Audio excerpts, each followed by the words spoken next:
título que le puse es ¿Quién soy? ¿Quién soy? Debajo de ese título hay un subtítulo que nos da una especie de pista de lo que vamos a estar diciendo. Dice, tu apellido no decide tu destino. Había algo que en mi adolescencia me llamaba mucho la atención. Era cruzarme con personas que no me conocían a mí, pero sí conocían a mi familia. Y cuando se acercaban a saludarme, me decían, no hay duda, vos sos hijo de Carlos Manukyan, ¿no? Yo orgulloso decía, sí, él es mi papá.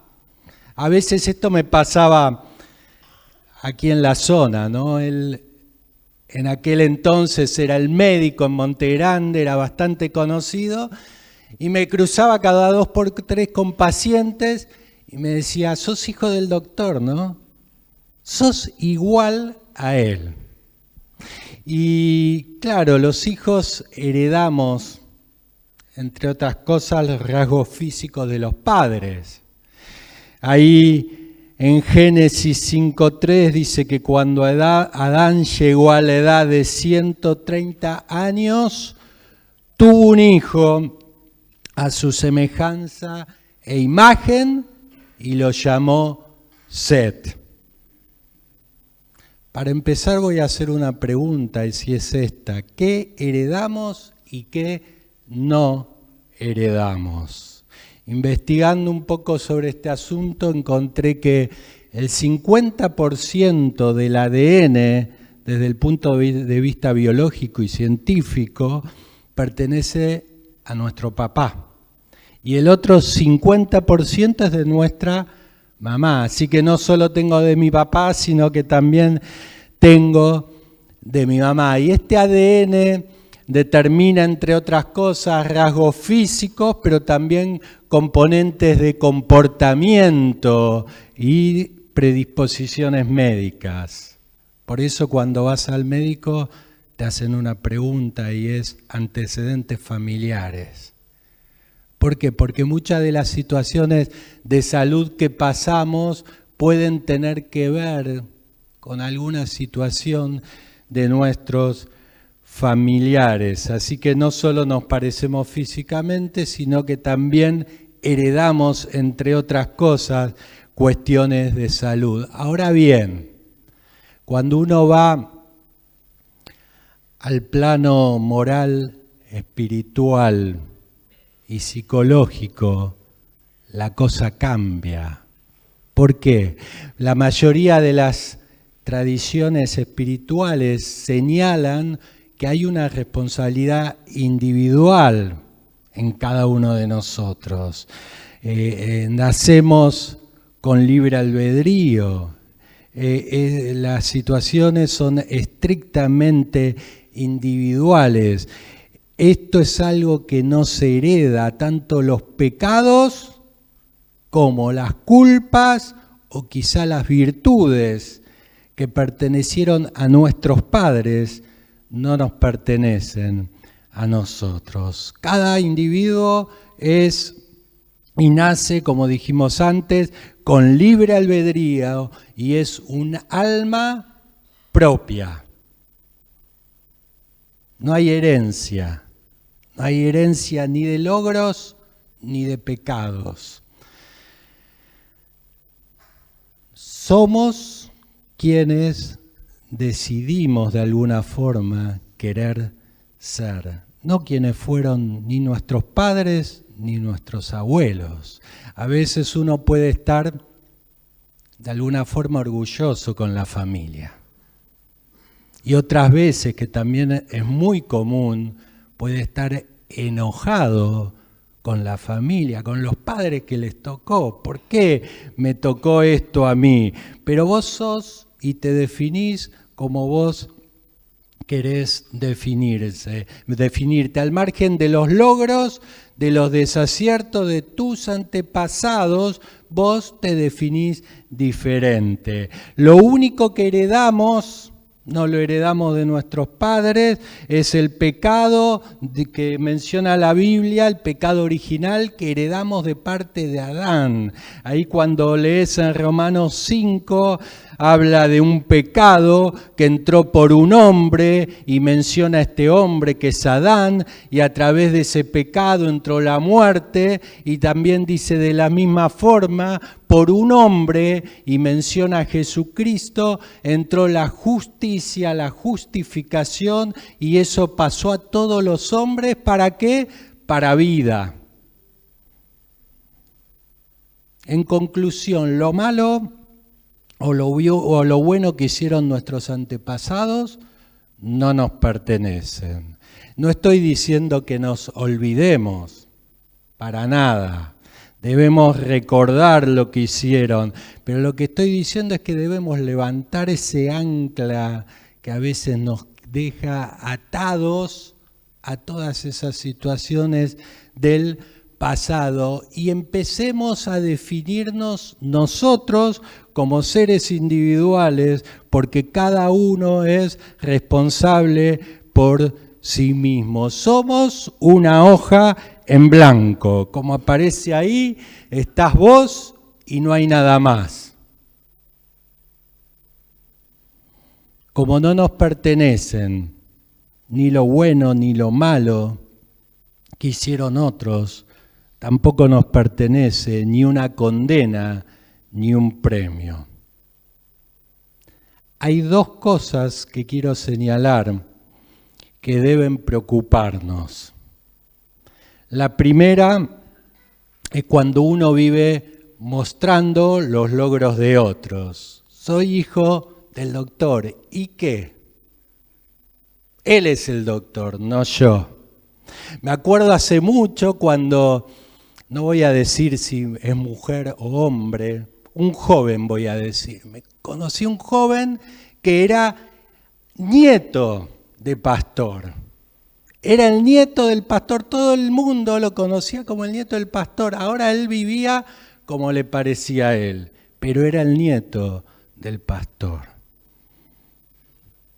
No vivas mostrando los logros de otros. Lo segundo que debe preocuparnos es cuando vivimos condenados por el fracaso de otros. Quizá alguien en generaciones pasadas o en nuestra propia familia tomó una mala decisión y uno crece conociendo eso, sabiendo eso y pensando, tengo la misma sangre, estoy condenado a cometer los mismos errores de la familia. No, no te preocupes, dijimos, somos seres individuales. También quiero mencionar dos cosas que tenemos que entender y separar muy bien. Una es la condena por el pecado y otra son los efectos del pecado. Dos cosas muy distintas. La condena del pecado es propia de cada persona. Yo no estoy condenado por lo que hicieron otros, menos mal. Ni debería sentirme ni siquiera culpable y condenado por lo que hicieron otros, porque no lo hice yo, lo hizo otro. En todo caso, sí debería sentirme condenado por el pecado o los errores propios de cada uno y también por este pecado original que mencionamos antes, de Adán. Pero no por aciertos o desaciertos ni de nuestro papá ni de nuestra mamá. Y menciono a ellos porque vos también acordate de tus padres y a veces uno tira de lo que tiene más cerca. Cuando hay que echar culpas a alguien, echás culpa al que tenés al lado tuyo, a nuestros padres o a tus abuelos. No. Lo segundo que quiero mencionar tiene que ver con los efectos del pecado, el anterior creo es. El pecado genera consecuencias. Hablamos de la condena por el pecado y ahora vamos a hablar de los efectos del pecado. El pecado genera consecuencias, ¿a dónde? En nuestro entorno. Por eso, cuando alguien se comporta mal, la pasa mal el entorno, la familia, a veces los padres, los hijos y los abuelos la pueden pasar mal. Incluso también si es fuera del entorno familiar, hay amigos y conocidos que la pueden pasar mal a causa de un pecado que cometemos. Y esto, mira, escuchá bien, seguramente, no es una novedad, ¿no? Puede pasar en la iglesia. En la iglesia hay hermanos que se pueden sentir mal a causa de un pecado. ¿Por qué? Porque no estamos exentos al pecado. Nadie es inmune. La palabra de Dios dice, por cuanto todos pecamos, todos, en la iglesia también, los hombres y mujeres cometen errores y pecados. Hablamos de varios entornos. Quiero enfocarme en uno, la familia. La familia. ¿Por qué elijo esto? Porque el impacto hoy del pecado en las familias es muy grande.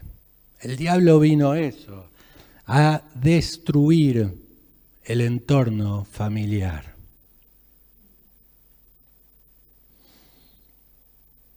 La responsabilidad es personal. No hay duda de ello, lo dijimos. Cada integrante de una familia es responsable de sus propios actos y cada uno de su familia puede marcar también una diferencia. A eso estamos mandados a hacer. No hay duda de que el pecado afecta a la familia, lo vivimos en carne propia y también lo enseña la Biblia. Ahí cuando vas a Éxodo, ya desde el principio, cuando se habla de la idolatría, el entorno, que las situaciones que generan este pecado de la idolatría, que crea un entorno que afecta a la vida familiar. Precisamente en Éxodo habla de la tercera y cuarta generación. Éxodo 25, es decir, que está hablando de abuelos y bisabuelos. Toda una generación que puede quedar afectada. Por eso me acordaba del corito eso de que cantamos de generación en generación, te alabamos, oh Dios. ¿Qué dice Éxodo 24? El 4 empieza hablando de los ídolos, no lo puse ahí, pero sí vamos a pasar al 5, que dice, no te inclines ante ellos, ni les rindas culto, porque yo soy el Señor, tu Dios, soy Dios celoso, quien no tolera que entregues tu corazón a otros dioses. Y hago un paréntesis acá, podemos decir, soy un Dios que no tolera el pecado. No lo pienses solo por el tema de la idolatría que está hablando acá. Y sigue el pasaje diciendo, extiendo los pecados de los padres sobre los hijos, toda la familia de los que me rechazan queda afectada hasta los hijos de la tercera y cuarta generación. Si vos lees esto y no lo interpretás bien, decís estamos todos perdidos. Estamos todos perdidos. ¿Cómo se entiende esto? El pasaje nos enseña que Dios no castiga a una persona inocente por una culpable. No está diciendo esto. El pasaje dice que existen consecuencias devastadoras en las familias desde una generación a otra, si cuando andan por el mismo camino. Si pasa eso.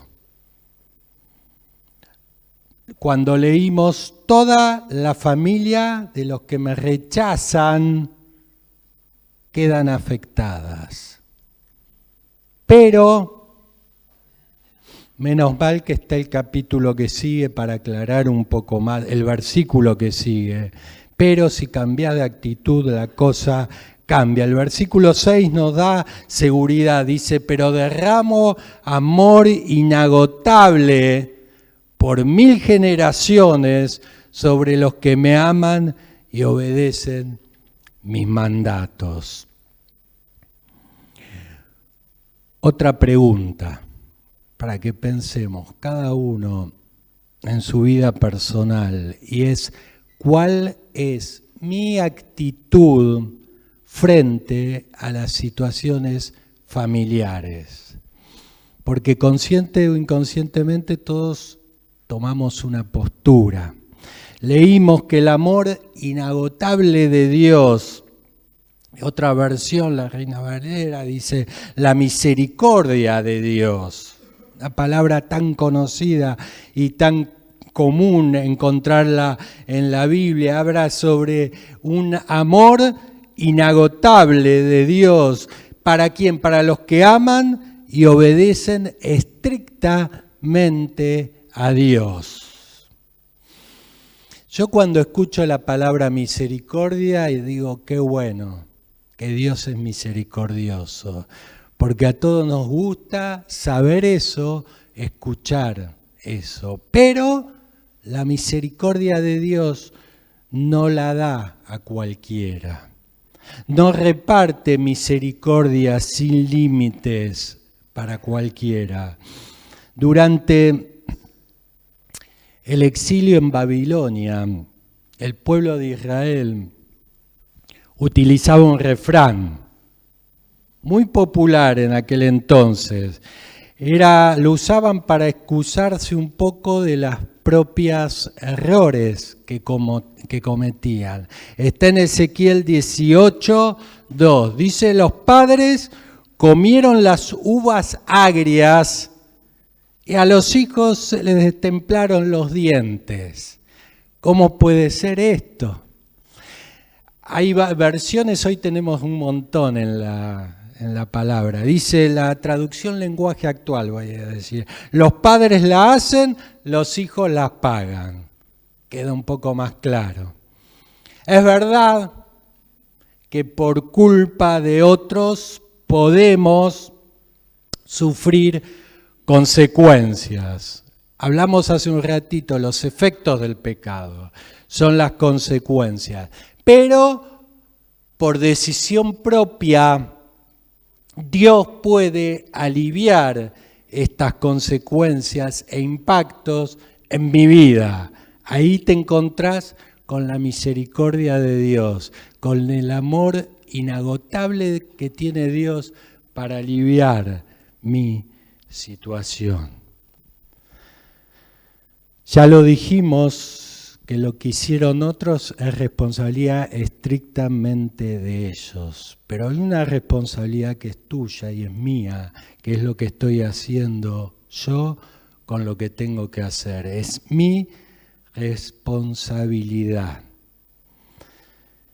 Hay que tener bien en claro esto y entender esto de las responsabilidades familiares, porque en el plano familiar muchas veces se entremezclan sentimientos. Tenemos al lado a quienes amamos y a veces no queremos traicionar esos sentimientos. A veces somos flexibles porque lo amamos. Dios también nos ama. Por eso tiene misericordia con nosotros. Él es flexible, pero cuando hay un cambio. En resumen, el comportamiento y las malas decisiones de los familiares pueden afectar, estoy hablando de la familia porque quiero poner foco en ellos, e influir inevitablemente en los descendientes, pero no hay condena, menos mal que no hay condena. Depende de la actitud que cada uno tenga, lo que va a definir nuestro destino. Esa extensión que hablábamos antes de la tercera y cuarta generación era para los que no buscan un cambio. Ahora, si vos estás parado en la generación actual y decidís un cambio, la misericordia de Dios está de tu lado. Ejemplos hay un montón. Conocemos un montón. En la Biblia también hay un montón. En el Antiguo Testamento habla de personas que cometieron pecados de generación en generación. El padre, el hijo y el nieto. ¿Quiénes son? Abraham, Isaac y Jacob. Aunque existe un patrón familiar que repite errores, la Biblia muestra que cada persona sigue siendo responsable de sus propias decisiones. Menos mal. Abraham mintió. ¿Sobre quién? Sobre Sara. ¿Quién era su esposa? Él dijo, es mi hermana. Después vino Isaac, su hijo. Repite exactamente la misma situación, diciendo que Rebeca era su hermana. Luego vino Jacob. Engañó a su padre Isaac. ¿Por qué? Por una bendición que quería obtener. Por la bendición. Más tarde, los propios hijos lo engañan a Jacob sobre la supuesta muerte de José. Podemos decir que a partir de José, que abrió los ojos, la cosa empezó a cambiar. José, a partir de él se empieza a notar un cambio. De la misma forma que a partir de nosotros se puede iniciar un cambio generacional. ¿Entendés esto? ¿Cuántas veces lamentamos por qué no conocí a Dios antes? Estás vivo, lo estás conociendo. Aprovecha el momento de hoy. Hay un límite que está dado por la responsabilidad individual, la mía y la tuya. Menos mal. Ezequiel 18:20, después de ese refrán, que por culpa de lo que comieron los padres, los hijos lo sufren. Ezequiel 18:20 dice, el hijo no cargará con el castigo, con el pecado del padre, ni el padre cargará con el pecado del hijo.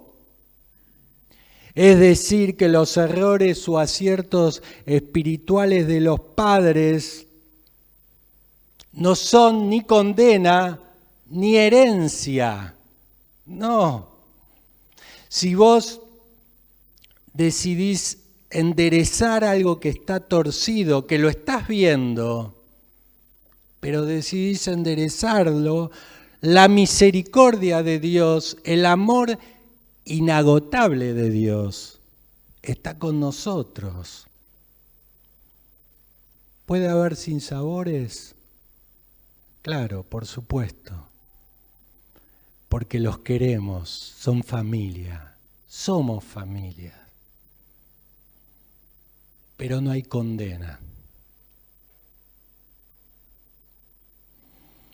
Deuteronomio 24:16.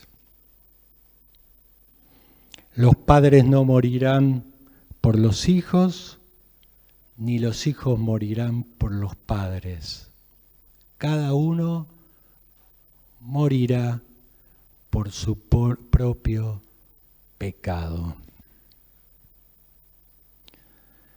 Sabiendo esto, debo empezar a ser responsable de mí mismo. Ser responsable.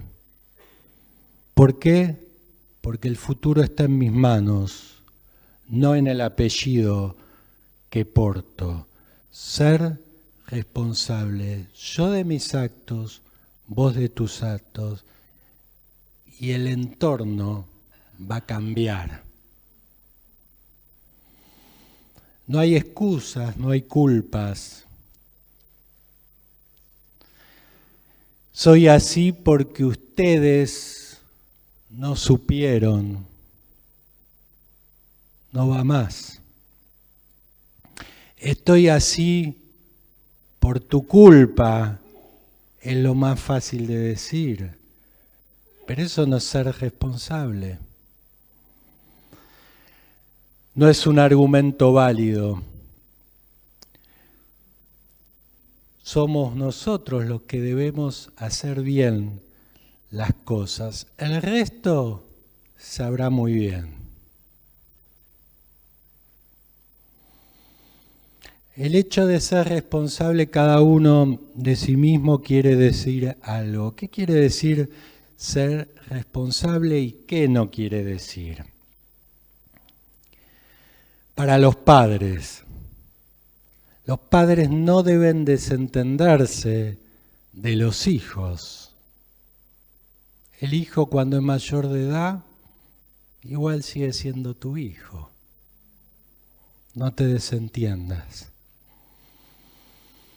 Como no se hereda, que se forme solo. No, estamos puestos para eso. Para los hijos, ¿qué quiere decir ser responsable? Quiere decir que no que tenés permiso para reprochar a tus padres todo el tiempo, continuamente, por lo que hicieron. No sos así por ellos, sos así por vos mismo. Cada hijo que dejó de ser un niño, que ya creció, que ya piensa, debe ser responsable de sus propias decisiones y debe tomar buenas decisiones. Ser responsable quiere decir que los padres deben orientar a sus hijos, lo dice Proverbios, la instrucción del hijo. Y hago un paralelismo acá con lo que dice 2 Timoteo 4:2. ¿Qué tiene que ver? Vas a pensar vos. Habla de predicar la palabra. Y en un tiempo de tanta confusión, los padres también deben enseñar de esta forma, como dice 2 Timoteo, animar, exhortar, corregir, y vuelvo al animar, porque muchas veces nos pasamos corrigiendo y nunca animando. Es parte.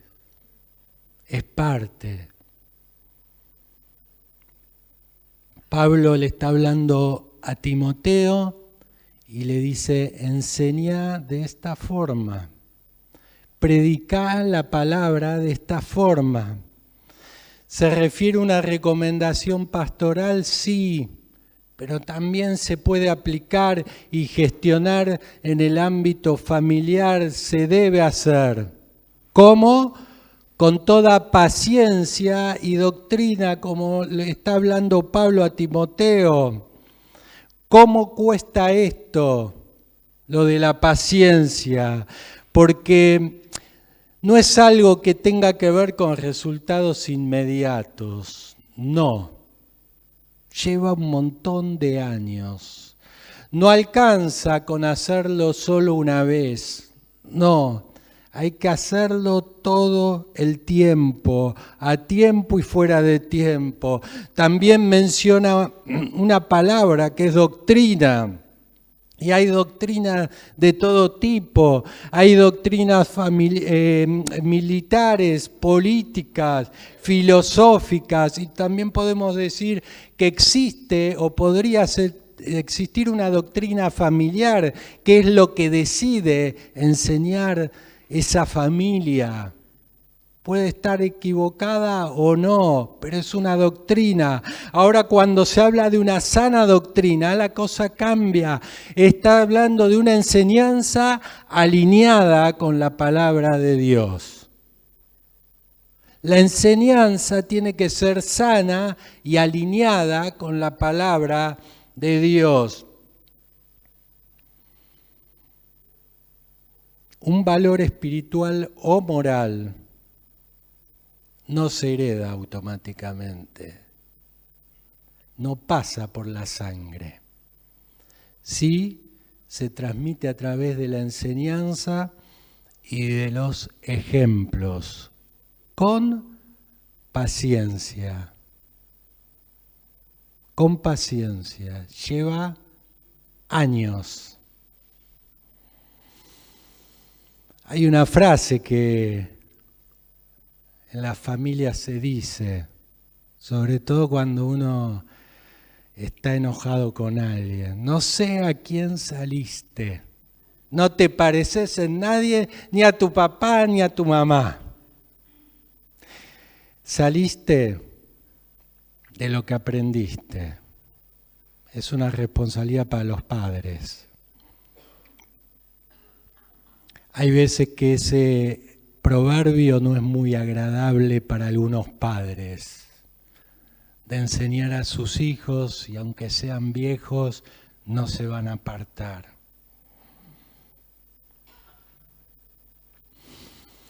Los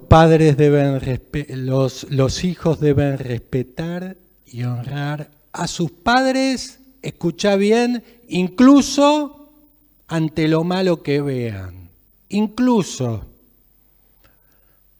Porque si vos estás viviendo algo malo, estás en el momento justo para cambiar eso y enderezar eso que está torcido. Porque puede existir, de hecho existen padres torcidos e hijos derechos.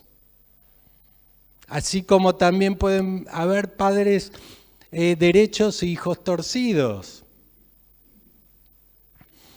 Si un hijo anda en el camino del Señor, no lo va a afectar absolutamente nada. Un hijo espiritual que se alimenta de la palabra de Dios tiene la misericordia y el amor de Dios inagotable que está de su lado y se forma y crece de esa forma. Esto es bíblico, la palabra de Dios dice que todo lo que pasa te ayuda bien, incluso lo malo que está pasando en tu entorno. Así que si detectás algo torcido en generaciones pasadas, podés aprender de esto en el buen sentido. ¿Qué quiere decir esto? Que si hay algo bueno que ves, tomalo y aplicalo. Y si hay algo malo que estás viendo, tomalo y aprendé. Aprendé. No guardes rencores, echando culpas, porque ahora que entendemos esto de ser responsables, cada uno de nuestros propios actos, podemos respondernos esta pregunta: ¿quién soy? ¿Quién soy? Tenés un apellido.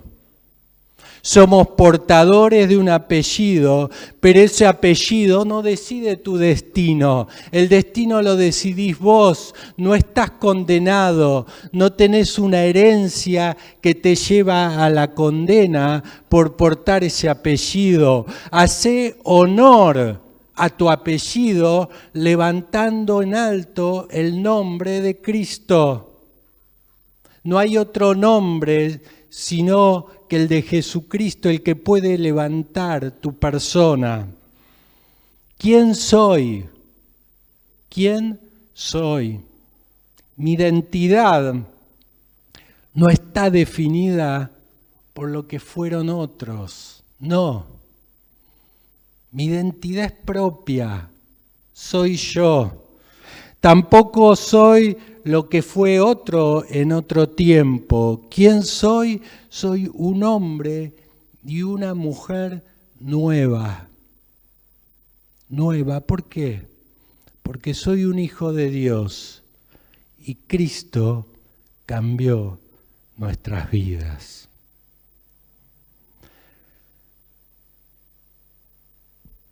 No sé si alguna vez vos te hiciste esta pregunta, ¿quién soy? Pero es buen momento para que te la hagas. Y si tu respuesta no es la mejor para vos, empezá a definir tu identidad. Empezá a definir una nueva identidad en vos. Vamos a orar. Padre nuestro, te damos gracias por tu amor, por tu misericordia, por tu ayuda hacia nosotros. Te pedimos, Señor, que vos formes dentro nuestro una identidad sana, que sea de edificación en nuestro entorno familiar. En tu nombre lo pido. Amén, Señor.